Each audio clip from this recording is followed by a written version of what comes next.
más al tanto, ¿vale? Bueno, vamos a empezar con el segundo tema de geografía, ¿vale? Que es el espacio humano en España, en Europa y en todo el mundo, la población, etcétera, etcétera. Lo que, digamos, hay encima del afectado a la especie humana, lo que hay encima del espacio físico, ¿vale? El espacio humano. Primer tema, distribución espacial de la población. Voy a ir un poquito de prisa porque es largo, ¿eh? El tema este es bastante largo. Distribución, es decir, los humanos dentro del planeta Tierra. En el mundo se estiman más o menos, esto es una estimación, ¿eh? Porque nadie sabe.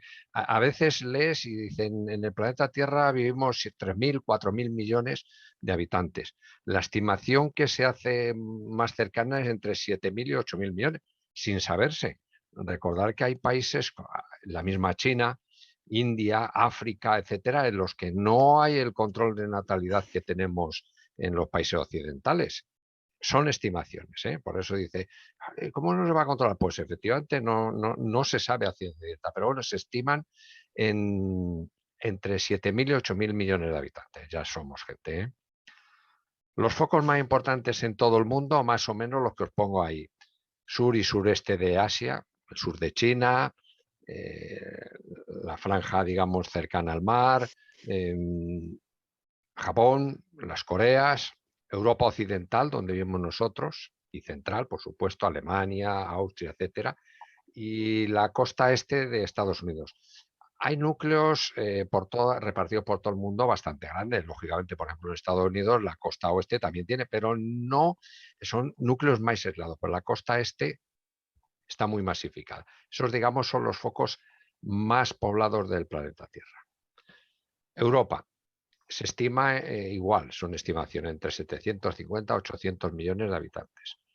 Censados, os recuerdo, igual que esto en todo el mundo no se sabe, en Europa tampoco se sabe porque pululando hay muchísima gente, como ocurre aquí en España, moviéndose. En España se estima entre 2 y 3 millones de personas que pasan, que vienen, que se van. Es decir, que no se sabe a ciencia cierta cuánto puede haber, más o menos son estimaciones. La densidad no os he comentado la densidad en el mundo porque es muy variada, es decir, damos una cifra media, resulta que te vas a China o a Siberia y no hay nada, y te vienes a Alemania y es abismal. Bueno, pues por eso no se da. En Europa la densidad que se estima es una zona muy poblada, pero no toda igual de poblada, en 32 habitantes por kilómetro cuadrado. Las zonas más densamente pobladas, os pongo ahí un eje Inglaterra-Norte-Italia, es decir, si trazamos una línea recta más o menos desde Inglaterra hasta el norte de Italia, pasando por Francia, sur de Alemania, etcétera, pues de ahí lo del eje es. El litoral mediterráneo, la costa española está muy poblada, la costa griega, la costa italiana, etcétera, etcétera. Insisto, por ejemplo, Madrid no está en esta zona que os he dicho, pero son núcleos, Lisboa, etcétera. Siempre hay núcleos, pero las zonas que os digo más o menos, ¿vale? España, también son estimaciones entre 45 y 47 millones de habitantes.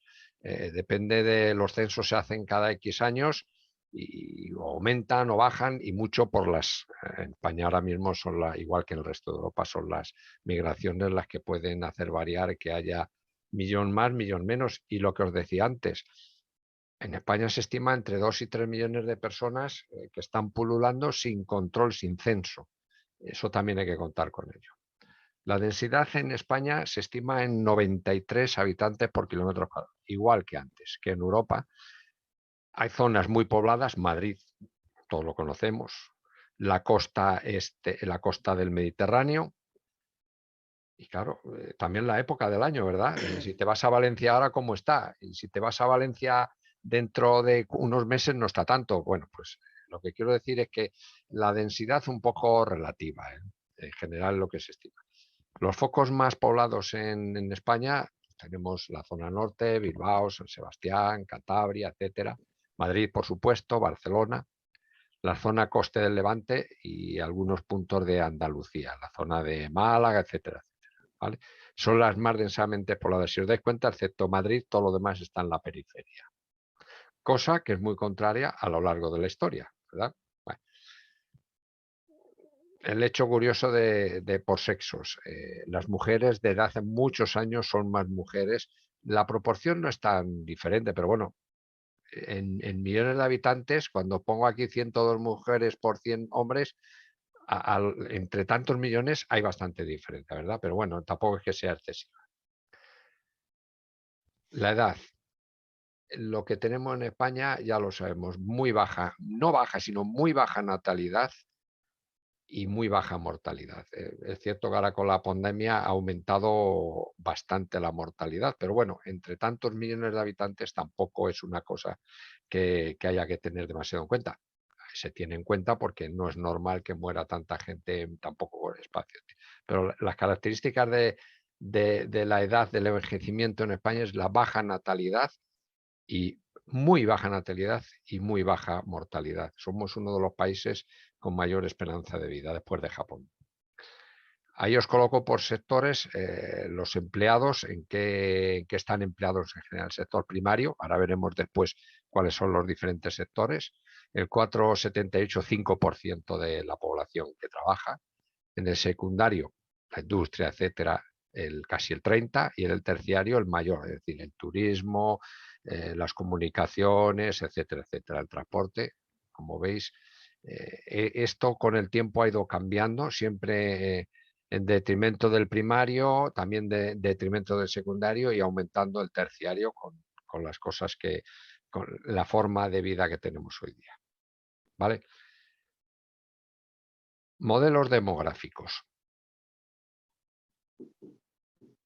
Pongo aquí ricos y pobres. Los ricos y pobres son no las personas, sino países, zonas ricas y zonas pobres, porque es muy diferente. Las zonas ricas ya lo sabemos, Europa Occidental, norte de América, Japón, este de China, etcétera, etcétera, digamos. El modelo demográfico en estas zonas, antiguamente, en el periodo antiguo, era la natalidad y mortalidad alta, es decir, nacían muchos, pero morían muchos más. No muchos más, pero sí moría. Es decir, la población iba aumentando, pero aumentaba poco.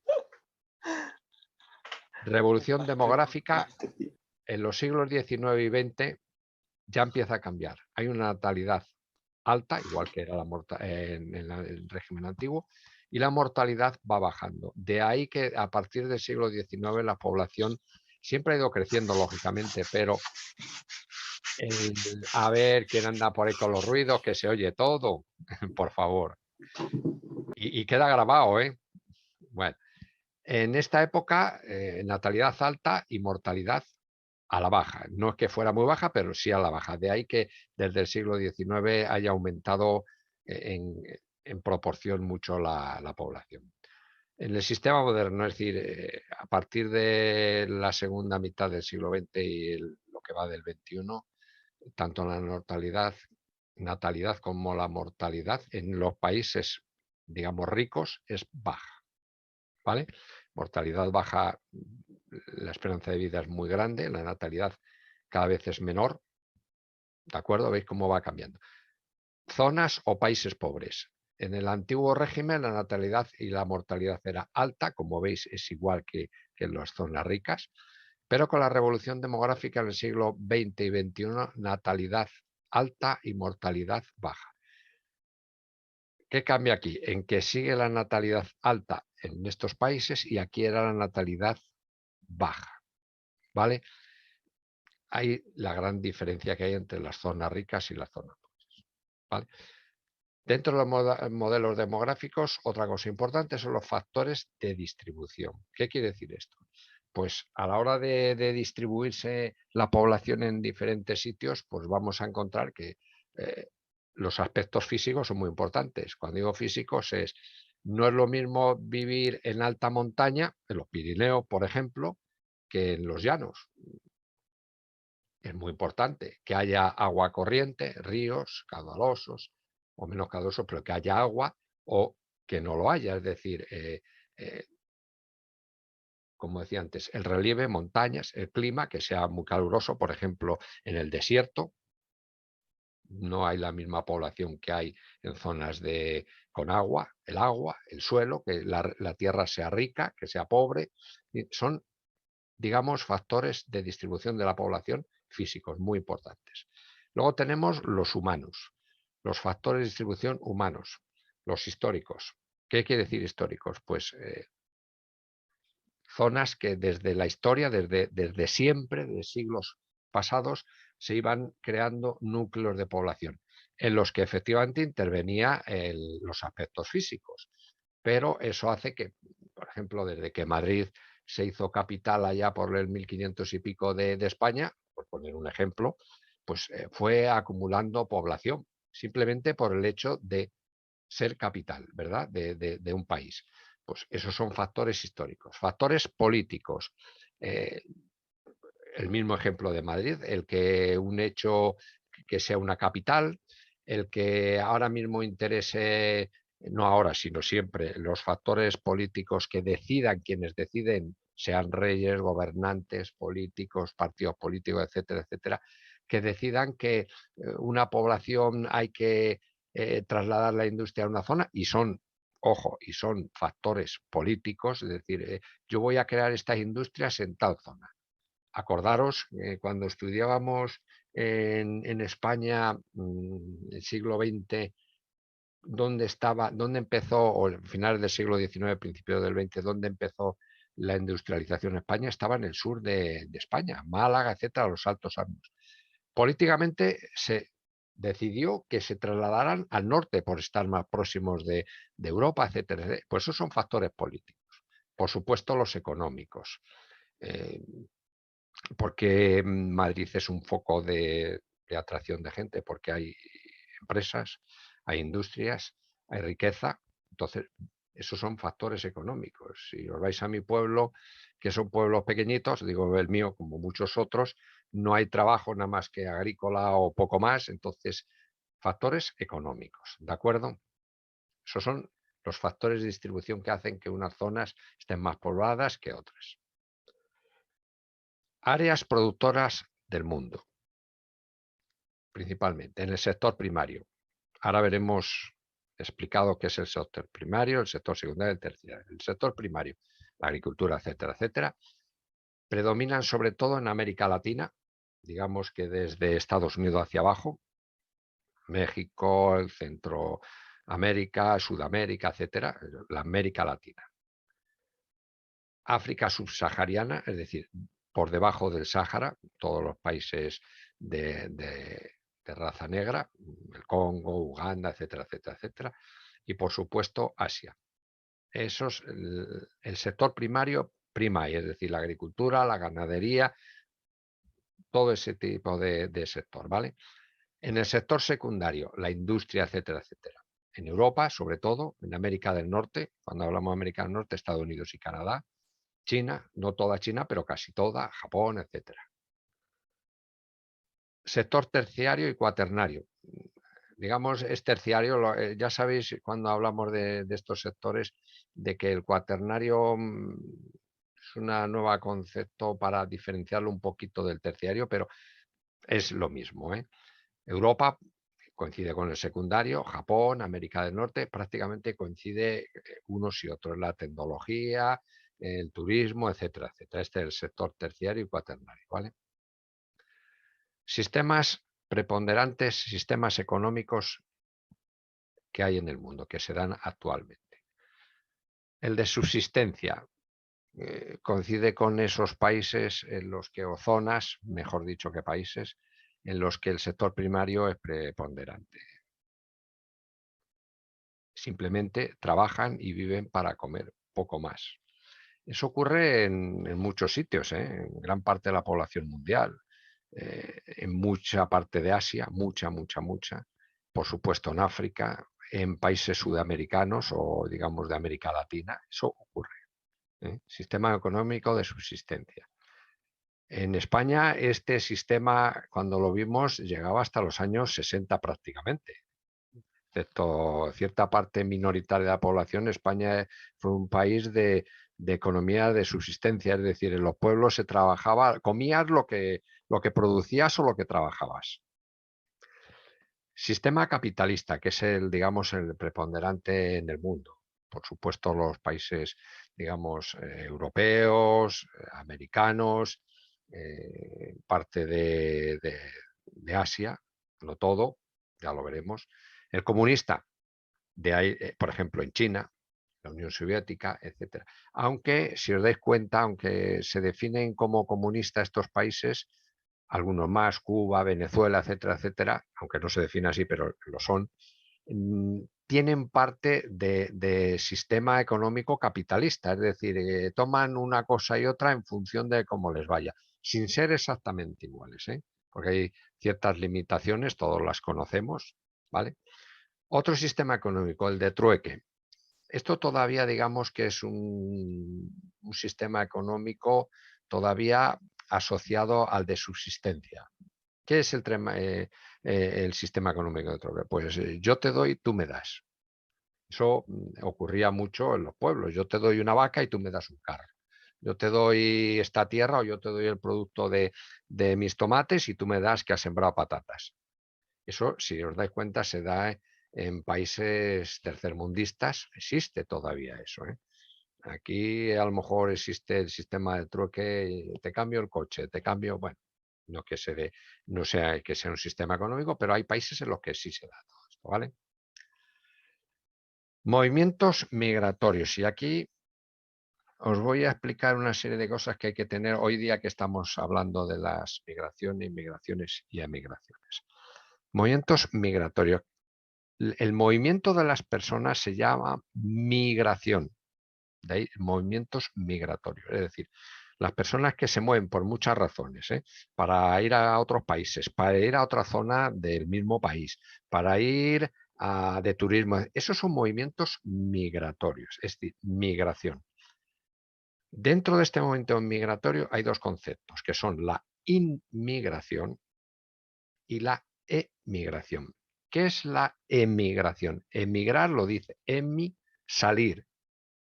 Es decir, un movimiento de una persona sale de un país a otro, de una zona rural a otra no rural, es decir, es un movimiento de emigración. Y el mismo proceso se produce en inmigración, es decir, cuando llegas a ese sitio eres un inmigrante. Movimiento migratorio es el concepto general. Emigrante, el que sale. Inmigrante, el que llega. Son tres conceptos diferentes. Cuando lo oímos en la radio, en la televisión, etcétera, si no lo hemos oído bien, a veces puede distorsionarse, ¿eh? Pero esos tres conceptos, tenerlos claros. Los movimientos migratorios a lo largo de la historia. Hay diferentes movimientos, siempre ha habido movimientos desde la prehistoria, acordaros cómo las poblaciones se fueron moviendo, los grupos tribales primero, en corto espacio de tiempo, lógicamente, de tiempo no, de espacio, de sitio, no podían moverse muy lejos, aunque con el paso de los años fueron trasladándose por barco, etcétera, etcétera, las inmigraciones iban siendo más largas. Diferentes épocas de la historia. En la Edad Media, pues sigue habiendo movimientos, acordaros, el Imperio Romano tiene unas fronteras, los pueblos que ellos llamaban bárbaros los conquista, es decir, son movimientos migratorios. En la Edad Media, las repoblaciones son movimientos migratorios. La conquista de América, ¿qué supuso? Primero el descubrimiento y luego la conquista. Pues el traslado de mucha población europea, española, inglesa, francesa, holandesa, etcétera, hacia esa zona, hacia América. Todo, si os dais cuenta, posteriormente ya en el siglo XIX, sobre todo con el descubrimiento de oro, etcétera, de riquezas en países como Estados Unidos, Canadá, etcétera, pues sigue habiendo muchos movimientos, sobre todo de Europa, hacia esa zona. Siglo XX, por ceñirme un poquito más a España, hay muchos movimientos migratorios en los años 40-50, al acabar la guerra civil, antes los hubo también, pero al acabar la guerra civil, lo digo porque es lo más reciente, mucha población española se fue a América, Argentina, etcétera, también al norte, al centro de Europa, Alemania, etcétera, etcétera, ¿eh? Por digamos un poco más cercano. Hoy día sigue habiendo muchos movimientos migratorios, ¿verdad? Lo estamos viendo, forzosos. Ahora veremos las causas y los motivos, ¿eh? Las guerras que hay en África, las guerras que hay en el norte de África, no solo en el sur, sino en el norte, en Siria, etcétera, etcétera, los movimientos, la gran cantidad de población que se mueve. Eso un poquito general de lo que es los movimientos migratorios. Las causas de los movimientos migratorios son muchos. Según el carácter, temporales, fijas. Es decir, no es lo mismo un movimiento migratorio fijo, es decir, yo me voy a ese país y me voy a quedar a vivir allí, que un movimiento de me voy a ese país pero voy a trabajar porque me lleva mi empresa, luego vuelvo, o porque me voy de vacaciones, que también son movimientos, ojo.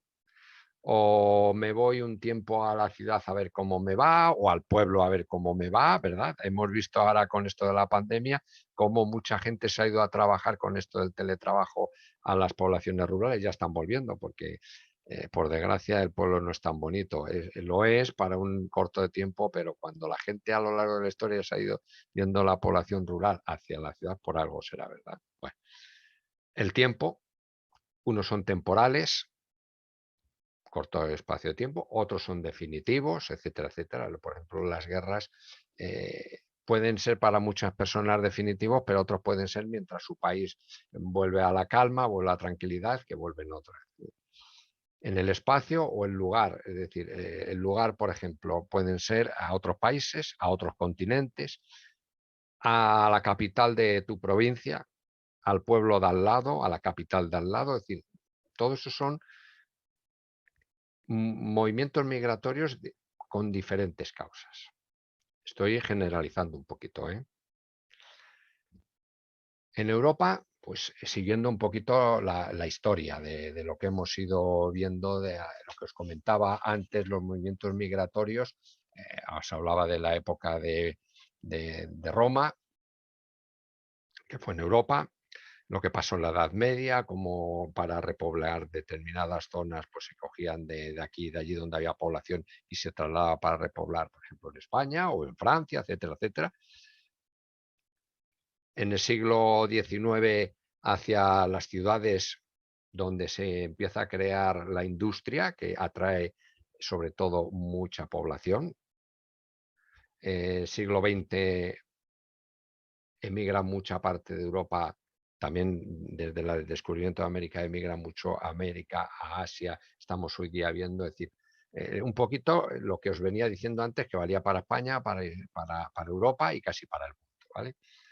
En España tenemos migraciones interiores y migraciones exteriores, que es venir a decir más o menos lo que os estaba comentando de migraciones interiores, pues como poco a poco la gente va abandonando determinadas provincias, determinados pueblos, sobre todo las zonas rurales, porque no hay trabajo y si lo hay es muy duro, no hay otras alternativas en el pueblo. Hoy día cambia mucho las cosas, pero sigue siendo duro. Yo soy de pueblo, ¿eh? Yo soy de un pueblo muy pequeñito, de Salamanca, y creerme, allí yo tengo familiares que viven en el pueblo y lo único que tienen es ganado, ovejas, vacas, y tienen que estar todo el día trabajando. Y si un día se ponen enfermos, pues un familiar o un amigo tiene que hacer su trabajo, pero mañana es al revés. Dice, oh, la gente de los pueblos tiene dinero. No, si el que no tiene es para gastarlo. No sé si me entendí a dónde quiero llegar. Eso, si no te puedes poner enfermo porque te tienen que trasladar a la capital, no tienes, dice, ¿a dónde me voy esta tarde? Pues simplemente puedes ir al único bar que hay en el pueblo. Es decir, son inconvenientes muy grandes que hay en las zonas rurales. De ahí lo de migraciones interiores, es decir, del campo a la ciudad, de unas capitales a otras. Lógicamente, si tú vives en Madrid y te has quedado en el paro, pero resulta que te sale un trabajo en Málaga, en Barcelona, en Bilbao, pues te vas a mover. Son migraciones interiores. Las exteriores, pues hoy día están muy en vigor. Esto que estoy diciendo de Madrid a Barcelona o de Barcelona a Málaga, vale para de Salamanca a Honolulu, a Alemania, a Estados Unidos, etcétera, etcétera. Migraciones exteriores. Las ha habido siempre, desde la Edad Media, las ha habido en los siglos venideros, 16, 17, 18, etcétera, y siguen hoy día. El mundo siempre se está moviendo y en las mismas direcciones. Todos queremos vivir mejor, estar mejor, etcétera, etcétera. ¿Vale? La ciudad y el proceso, voy a ir un poquito más deprisa, a ver lo que nos queda. Bueno, la ciudad y el proceso de urbanización, lo que os venía diciendo hace un momentito. ¿Por qué se toca este tema de la ciudad? Porque efectivamente las ciudades son focos de atracción. Si os vais ahora en vacaciones que nos movemos más, sobre todo si nos movemos por el interior, se observa mejor.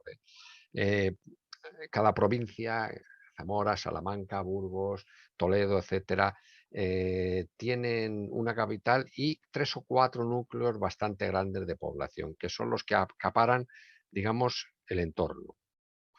Sigue habiendo pueblos muy pequeñitos, cada vez más abandonados, con gente muy mayor, que prácticamente por el sistema que tenemos en España de producción, etcétera, etcétera, no ha permitido a lo largo de los años la concentración de gentes. Hoy día viven en los pueblos la gente mayor y poco más, creerme, es así.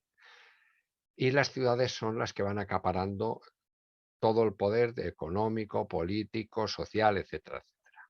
¿Vale? Hay una urbanización preindustrial, industrial y polindustrial. Preindustrial, la urbanización que se produjo en la Edad Media, como ya la población tendía a ir a los núcleos más grandes, no como son las ciudades hoy, por supuesto, estamos hablando siglos XIV, XV, XVI, es decir, la época preindustrial, pero ya había otro tipo de trabajos, había mayor seguridad porque había muchas guerras, la ciudad siempre ofrecía mayor seguridad. Es decir, eso es una época preindustrial. La industrial, lógicamente. Si os acordáis cuando estudiamos Manchester, etcétera, es las ciudades inglesas que es donde nace la revolución industrial, pues eso fue un foco muy grande de atracción. En España ocurrió exactamente igual. Muy tardía, pero ocurrió. En todo el mundo ocurrió así, ¿vale? Y posindustrial, digamos lo que vivimos hoy día, siglo XX, XXI, seguimos exactamente igual. Las urbanizaciones son cada vez más grandes y de ahí lo siguiente de metrópolis y megalópolis, que son diferentes. Las metrópolis, ejemplo, Madrid. Madrid y su entorno, Fuenlabrada, donde vivimos, Getafe, Móstoles. Si unimos Madrid, capital, con estos, son metrópolis, es decir, un centro importante, la capital, en este caso Madrid la capital, pero podía ser Toledo y su entorno, o Barcelona y su entorno, y ciudades, digamos, satélites alrededor de ellos, ¿vale?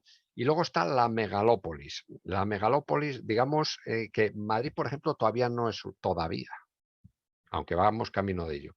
Megalópolis son, pues, por ejemplo, Nueva York y su entorno, Pekín y su entorno. El ejemplo más claro es Londres, Manchester, todas esas grandes ciudades, porque ya no son, decimos que Fuenlabrada o Móstoles son grandes, pero comparado con Manchester, con ciudades que están alrededor de Londres, esos son megalópolis, es decir, un núcleo y ciudades muy grandes, demasiado grandes en su entorno. Se estima que, por ejemplo, México y su entorno pueden tener 15, 16 millones de habitantes. Londres seguramente, la capital tiene 7, 8 millones, pero en su entorno puede tener 10, 15. Madrid no llegamos ahí, pero vamos camino de ellos. La diferencia entre metrópolis y megalópolis. Causas de la urbanización, pues como hemos visto antes, muchísimas. Causas migratorias, lo que hablábamos antes, el movimiento del campo a la ciudad. La calidad de vida.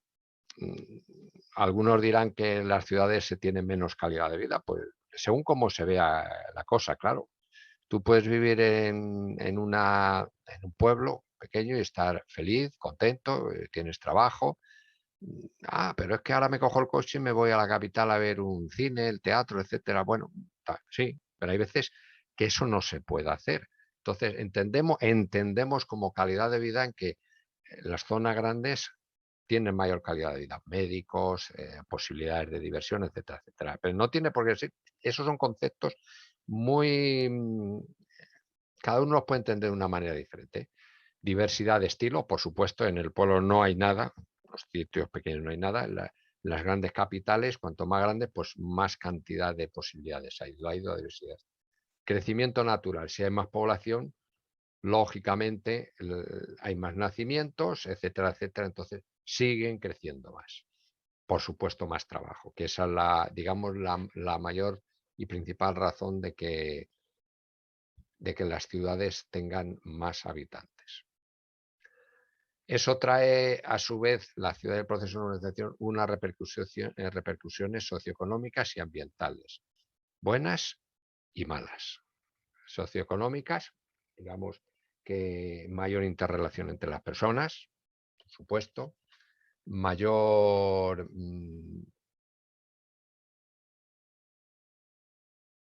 ¿cómo os diría? El trabajo, económicas, más trabajo, más riqueza económica, mejores sueldos, etcétera.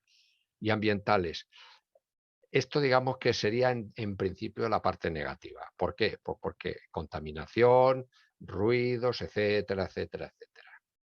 Lo bueno y lo malo. También el pueblo tiene lo bueno y lo malo, lógicamente. Allí se respira mejor, pero no hay trabajo, ¿verdad? Bueno, eso son formas de ver las cosas muy diferentes. Sectores y sistemas económicos. Los sectores, ya os lo comenté antes, un poco por encima, primario, secundario y terciario. Acordaba que el terciario añadía el cuaternario. Bueno, dentro del terciario. Primario, la agricultura, la ganadería, la pesca, la minería, explotación forestal, lo que es, digamos, en el ámbito generalmente rural. También en las capitales hay explotaciones agrícolas y ganaderas. Aquí en Fuenlabrada, por ejemplo, es el mayor productor de acelgas, por tener un ejemplo. El secundario, voy un poquito deprisa.